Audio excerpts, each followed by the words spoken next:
En plateau avec nous, Guillaume Ancel, ancien lieutenant-colonel de l'armée française et écrivain. Vous étiez justement en mission en 1994 au Rwanda. Merci d'être avec nous. La fin du silence sur le rôle de la France dans le génocide rwandais, c'est quelque chose que vous réclamiez depuis longtemps. Oui, et quelle émotion et quel soulagement d'entendre ce discours historique du président Emmanuel Macron hier à Kigali.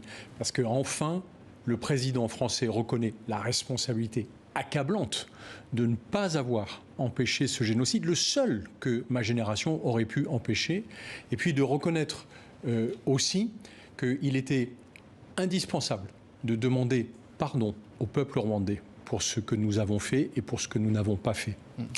Vous le réclamiez depuis longtemps, vous aviez subi des pressions plus ou moins, on va dire, tenaces, lorsque vous aviez un peu brisé l'omerta et que vous souhaitiez qu'on s'exprime sur ce dossier.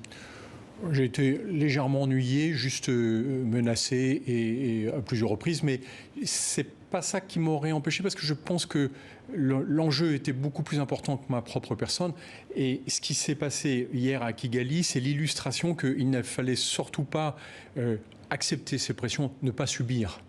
Il n'y a eu pas eu d'excuses quand même vraiment, on peut le dire, c'est à demi-mot. Je pense que ça a été fait avec subtilité. Et quand on connaît un peu la société rwandaise, c'était indispensable de ne pas arriver avec de gros sabots et de mettre ses excuses sur la table, mais de le faire comme l'a fait le président Macron hier, de demander ce don du pardon. Et je me rappelle ce que vous avez dit au début, c'est une annonce historique. On va retenir cela.